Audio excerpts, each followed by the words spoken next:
Well, I hope you guys are all doing well today. April 21st is the day I'm recording this, or in the early in the morning, and also the day I'm hoping you guys will watch it. So first thing to answer on your uh, answers for these notes is something that happened on this day in history, April 21st, and a famous person that was born on this day in history. Today we're going to be taking a look at uh, Adolf Hitler's younger years, into his time in the early Nazi party, but early parts when it was still forming. Um, so we'll be taking a look at that. We'll be going through some of this stuff pretty quickly. Then next time we'll be looking at like the beer hall putsch and some other actions taken after in the early development of the Nazi party as well. One of the first things we need to ask ourselves, uh, and some people would ask this question before we even go into some of Hitler's past: was he mad? Like a crazy person? Would he have gone to, a psychiatrist and they'd have been like, man, you're crazy, you need to take some medication?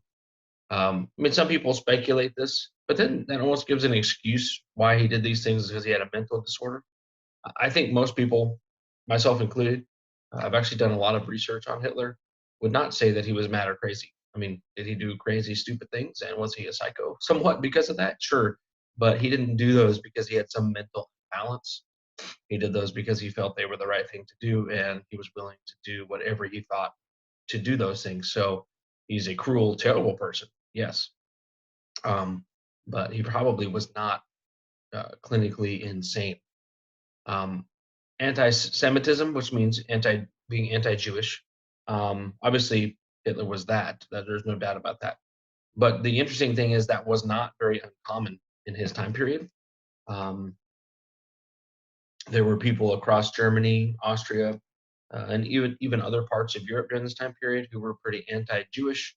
Um, some of it's almost not unable to be explained, literally, because some of the things that these people do. I mean, I'm getting a little ahead of myself, but Hitler blamed most of World War One and the loss of the Germans on um, on the Jewish people. I'm like, I don't know how that even relates at all. Like literally, I'm like, how could the Jewish people have lost to World War One? But that's what he did. So I do say it definitely wasn't rational all the time. They did feel like the Jewish people were successful and were taking over banking and financial institutions and were, making money off loans from people and, you know, other things. But Hitler's anti Semitism wasn't completely unique. Now, the steps he was willing to take to end the Jewish people was unique. Obviously, he was willing to take extreme measures later on in time. Uh, so that was a little bit unique because he was so violent about it. But uh, this was something from an early age that he was around because there were a lot of anti Semites in the area where he grew up. Lastly, was Hitler a born leader? Um, Probably not. We're going to look at his early years, and he didn't seem to have a lot of leadership qualities. I would even suggest that he didn't have a ton of leadership qualities even later, even though people followed him. He had other skills, and that's why he became the leader. But if you ask me, was he like an organized man who had like lots of really intricate plans put together? No. I would say he never was really a natural born leader. That's what part of the reason why I think it's so amazing that someone like him would come to power. Like after we talk about him today, especially Hitler before World War One, even through World War One, if you think about it, trust me, no one would ever thought this guy would have become a world leader and lead a country. So let's take a look at his childhood and his youth. Uh, Hitler grew up in a farming region near the current border of Czechoslovakia in Austria. He was born in Braunau, Austria. Um, his father's name was technically Alois Hitler, but he was born Alois Schicklgruber. So imagine if that name had not been changed. Mention if Adolf Hitler was Adolf Schicklgruber. Um, doesn't quite roll off the tongue the same. We don't know for sure why Alois Hitler's father changed his name. Um, it does seem to do probably with the fact that Schicklgruber is a name that he was born illegitimately, meaning he was not born in wedlock. This is Alois, not Adolf. Adolf Hitler was actually born and had a mother and father. But Alois Schicklgruber then later on in his life changed his name. But the weird part is we don't know why he changed it to Hitler because some people say, well, he was doing it to change it to the name of the man who did raise him. But that man's last name was Heidler, not Hitler. So maybe it was some variation of that, but we don't know exactly why he chose Hitler above all other names. So Alois Schicklgruber is what he was born, but his father eventually became known as Alois Hitler. Um, he became rose from being a peasant to becoming a minor bureaucrat in the Austro-Hungarian Customs Bureau, and he was a customs officer. So one of the things that's important, because in past reading through some books, even I've heard people say that Hitler's Adolf Hitler. We're talking when I say Hitler, I mean Adolf Hitler. Um, so as Hitler was growing up as a child, he was not in a poor family. Now he was not from a wealthy family either, but kind of middle of the ground, middle class would be where you would put him as far as his childhood. His father was a drunk, abusive. Most of the time, the abuse was verbal abuse, but sometimes it did spill over to actual physical abuse. Sometimes Adolf Hitler himself would get beat by his father. Definitely his mother got beat. Hitler also had a sister. Uh, those were the only two children that survived adulthood. There were four children who died in infancy. And Hitler was born in 1889. He eventually would come to, shocking, hate his father, which doesn't surprise anybody, you would think, considering how abusive his father could be. Early on, Hitler did pretty well in elementary school. When I say pretty well, I'm not saying, like A plus student, but still he seemed to be doing fairly well, fairly normal. Had some friends. Life was pretty normal. But once he moved out of elementary school and started going to secondary school, his father, because he was a little bit wealthier, was able to afford to send him to a different school, which was in a nearby town of Linz, Linz. And this is when you would start to say that Hitler became a bit of a drifter. But here's why. Hitler literally had to walk an hour, 1 hour every day to get to school and 1 hour to get back home from school. It wasn't an hour total, an hour each way. So that's 2 hours of walking. Um, so Hitler did not make many friends at this school because he couldn't stay after school and play with these friends or just quickly go over to their house later because he would have to walk an hour. So he developed few relationships here. He started to do poorly in school, started to get bad grades, started not to care, kind of started to act out in class. So eventually, at the age of 16, Hitler dropped out of school. He had dreams of becoming an artist in hopes maybe to become even an architect later on as well. These were the things that he was really interested in. After he dropped out of school, uh, that same year, his father died, and Hitler was able to inherit a small amount of money. He does make one pretty good friend for this period of his life, at least for a while. Uh, he and another aimless youth, August Kubizek, rented a small apartment and whiled away their time reading, filling sketchbooks, uh, drawings, and going to the opera. Kubizek is actually a musician. Hitler's an aspiring artist. They love to go to the opera, especially to hear Richard Wagner, who was their favorite as far as opera went. Wagner also was known as being very nationalistic in his opera, so that's one reason it really spoke to Hitler. And Hitler continued to dream of being an artist. In the spring of 1906, Hitler's mother allowed him to visit Vienna. Uh, he roamed around for a month, living in the glorious city for a month, staying with his godparents. Um, he returned to Linz, and in his own mind, in his own imagination, he was already an artist, felt like he was destined for success. And as far as his architecture, he had already on paper redesigned most of all of Linz, planning a new railroad station, a new public park. It sounds like he's an aspiring player of City Skylines or SimCity games or something. He probably would enjoy playing those. For the first time in his life, he showed an urge to remake the reality around himself, um, through redesigning his hometown. However, late in December of 1907, Hitler's mother died of cancer.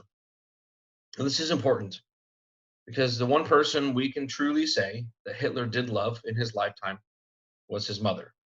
Um, future people probably would say he loved them, but he may not have. I'm telling you, the guy doesn't have a lot of love for anybody, including those that seem close to him. He probably doesn't have the same connection to them, but he did have a strong connection with his mother. Um, it deepened his growing sense of emptiness, and he definitely struggled with the loss of his mother. So, kind of an aimless youth here, still has a little bit of his inheritance left. He and Kubizek decide to go to uh, Vienna again. Um, and Hitler wants to try to get into the Academy of the Arts there as an artist, which you have to go through several steps. He got through the first phase, which was an exam. He was able to pass that, but then you have to give them examples of your works. He did this twice and was not able to get in. Now, Kubizek was able to get into the Academy of Music, and proved to be a fairly good musician. They lived together in an apartment there in Vienna. Hitler's dwindling away at his money. Not only was he getting money from his inheritance, he had an aunt who was giving him money as well. But she was giving him money because she thought he had gotten into the Academy of the Arts. Like I said, he tried twice. After the second time, eventually his aunt found out he was not in the academy, and she stopped giving him money. Um, so he never did qualify for the Academy of Arts or architecture in any way. Eventually, because Kubizek was becoming successful and Hitler had become a failure, Hitler broke off the friendship. Now he became a person who was in Vienna alone with very few funds left. In the late summer of 1909, his money all but ran out. He had been living in a series of rooms, began living in the slums around Vienna. Unable and unwilling to work, he spent the autumn as a tramp, so basically a homeless person. His home was the bench in an amusement park there in Vienna. He would sell a few small watercolors. He eventually sold most of his clothing. He had to go into the winter without a coat, began lining up at homeless shelters for dinners. For Hitler, these homeless shelters did turn out to be a significant place. He began talking about politics. Apparently, there were other people interested in some of the same things he was interested in. Above all, there were quite a few people who were anti-Jewish that he would meet in some of these homeless shelters, and he could start talking about some of the things that he began to be interested in. Um,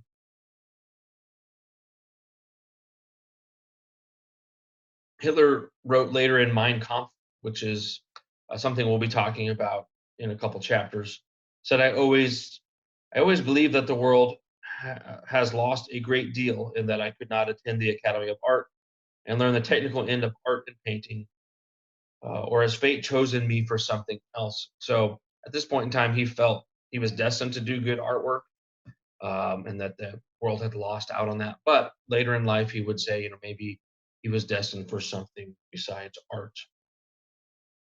So at time he was able to sell very few of his paintings in Vienna, so he decided to get on a train in Vienna because he's out of money, and he makes his way to Munich, where he steps off the train there at the main railroad station. Uh, Full of hope, he found a room and immediately began to paint pictures. However, the art market in Munich wasn't much better than Vienna, so he was not able to make very much money there and made very few sales. In the winter of 1913 to 1914, it found him again on the brink of starvation. Then a peculiar incident took place. On the afternoon of January 18th, Hitler heard a knock on his door. When he opened it, he was confronted by the Munich police, who served him with a summons from Vienna, Austria. So he's in Munich, Germany, and he's summoned to go back to Linz for military duty within 2 days. Failure to do so will result in a charge of leaving Austria Hungary, quote, with the object of evading military service. So if he did not go back to Linz, he would be subject to imprisonment and heavy fine. The officer took Hitler to the Munich police station. The next morning, he was escorted to the Austro-Hungarian consulate general. What happened next reveals some things about Hitler. His talents and ability to win sympathy would be one of those. Because he was very skinny, because he had not been eating well, wearing ragged clothes, the consul general took pity on him.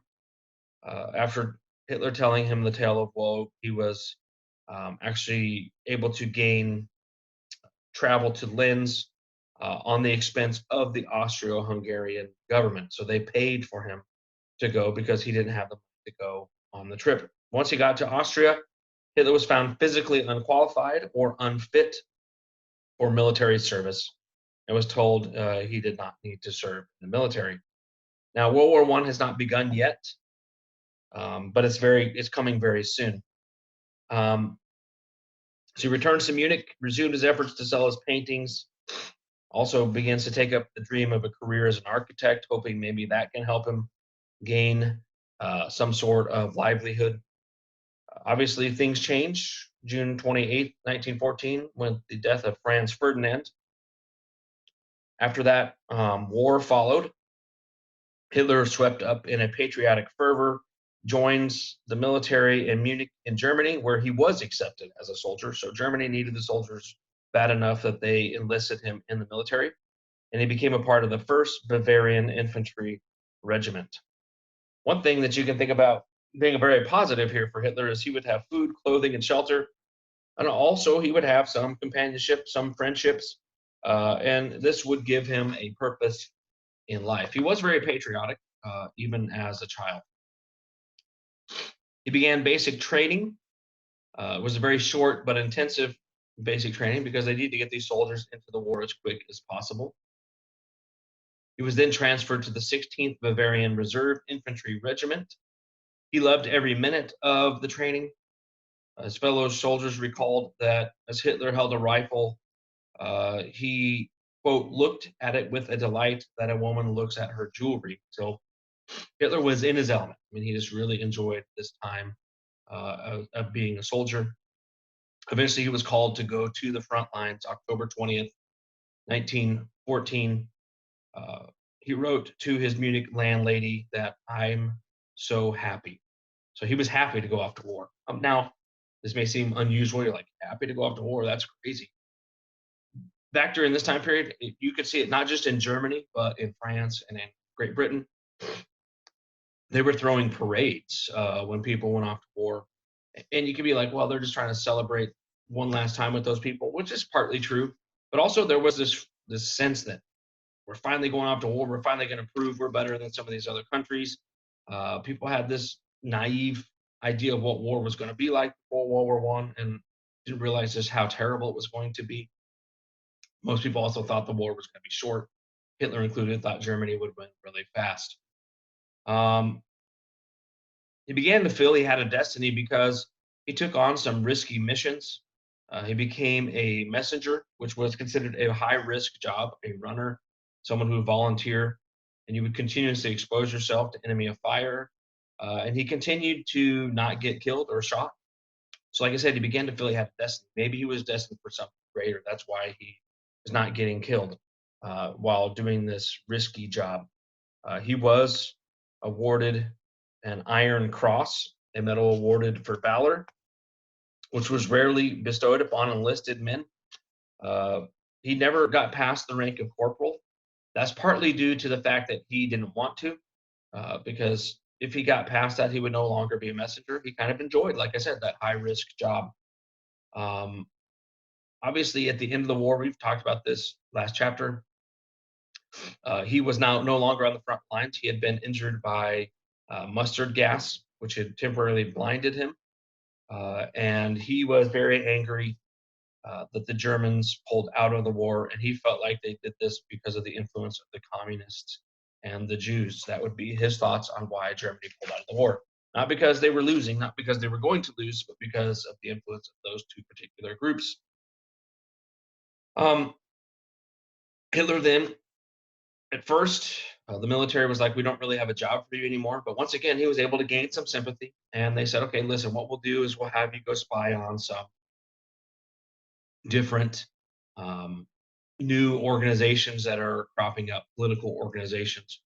One of those was a group known as the German Workers' Party, which was a small group. And he went to quite a few of their meetings before finally kind of taking a role in that party. It would later be known as the NSDAP, the National Socialist German Workers' Party, or simply the Nazi Party. I want to draw attention to something right now. Um, So first off, make sure you know National Socialist German Workers' Party. But when Hitler joined the party, it was called the German Workers' Party. So what did Hitler make sure was added to that? National Socialist, nationalist. So very pro Germany in a very strong way. Obviously, to the point where they felt Germans were racially better than other people. That was added to it, but also socialist. I say this because I promise you this. There are a lot of people out there today that say that Nazism and fascism in general are a move of the political right, so a right wing political party, um, which you could maybe make that argument for some European history during that time period, maybe. Maybe I said. I still don't think you can because they wanted a socialist policies. They wanted government control of over every aspect of life. Right wing in America and even in Europe today means you want less government, not more government. Okay, so this does not make sense for someone to say the Nazis were a right wing military party, especially according to today's um, idea of what being politically left and right means. Nazis would be politically left. They were somewhat like socialists in a lot of ways. However, they were much more nationalistic. Okay, so that is different. That part is different, but they were very devoted Germans who wanted to enact socialist policies and help German workers. Slowly, Hitler joins this party and begins to take a leadership role. And the reason he becomes influential and very um, uh, valued to the Nazis is because he's really excellent at one thing. Okay, so he finally finds the one thing he's great at. It's not art. I mean, he was actually a decent artist, but he was not great. He was a decent architect, but he was not great. He was a decent soldier, a little above average, but he wasn't great. But what he finds is he is a very, very gifted public speaker. This is the one skill he excels at, and he's able to bring slow growth initially to the Nazi Party through his speaking. They call for a mass meeting. They advertise in an anti Semitic newspaper, and this meeting takes place October 16th, 1919.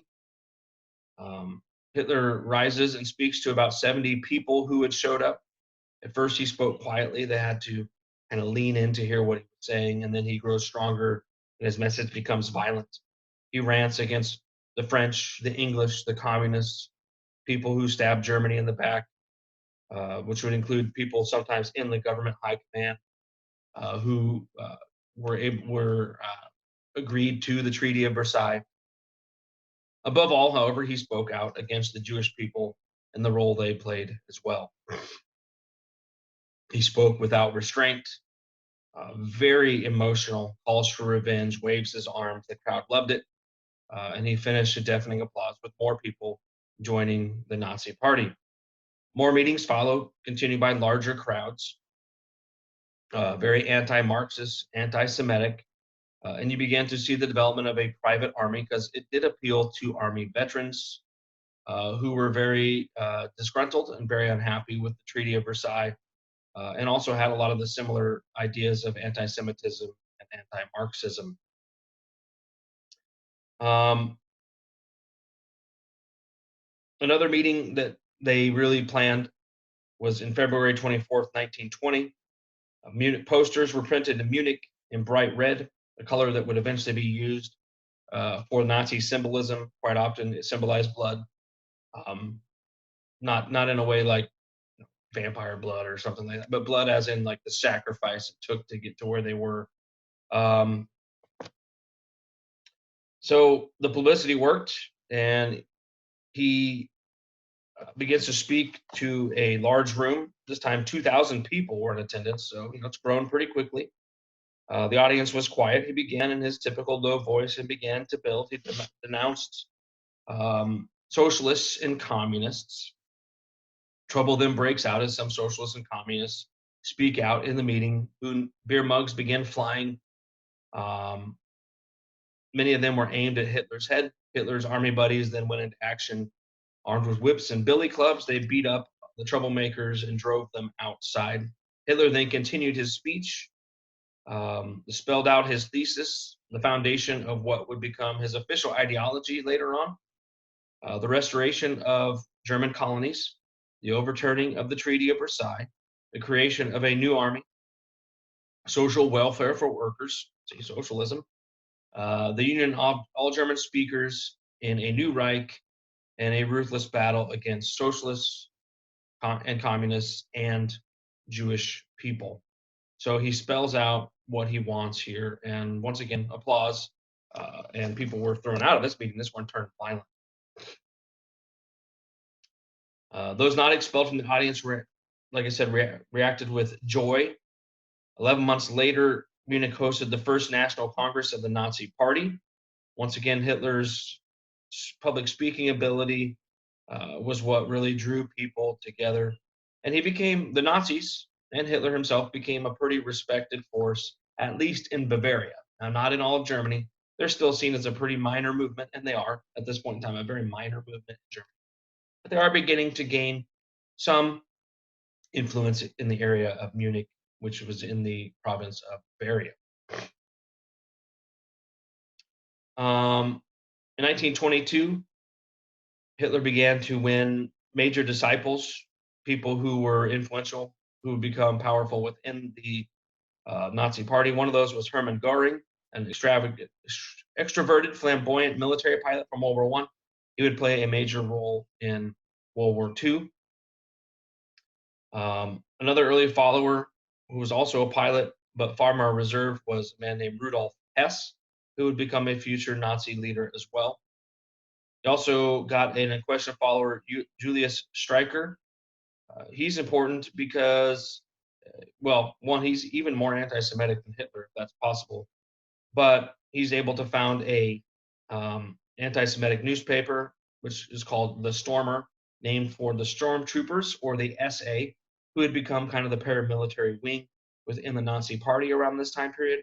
They were noted by the brown shirts that they wore. So this is kind of like Hitler's bodyguards, but also these guys would go around and they would kind of intimidate people, sometimes using violence, obviously, threaten people. Like I said, noted for their brown shirts. Noted they're called stormtroopers. So I'm not making this up when I say this because I know you guys know I'm a fan of Star Wars, but literally, Star Wars, especially the Emperor, would be Hitler. The stormtroopers would be the SA, the stormtroopers. Um, so, and the way the Emperor comes to power in episode 1, 2, 3 is somewhat similar. I'm not going to say exactly the same because it's not exact, but it's similar. Hitler came to power, wasn't really elected, but he was chosen by the government to lead. He said he would give back his power once he was done with reorganizing. Didn't. So that's what the Emperor did. That's what Hitler does. It'll be very similar. We're going to find out. So this paramilitary organization becomes a huge part of the rise of the Nazis, Hitler wants to appeal to workers and big businessmen alike, and he's able to do that because of his public speaking.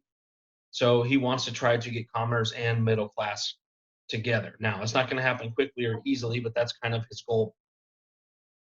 This is going to lead us to what we're going to talk about next time. But Benito Mussolini in Italy had taken over the government in Italy, and Hitler begins to believe maybe the time is right for Hitler and the Nazis to take over the German government, starting in Munich and then moving to Berlin. So we'll be talking about that next time around. So one last question, like I've been doing, one last question I want you to answer on your assignment is, if you could visit any country in the world, sorry that just zoomed in, but it doesn't really matter. If you could visit any country in the world, where would it be? Where would you want to go? You can only choose one. So sign off. Hope you guys are doing well, and we'll talk to you guys later.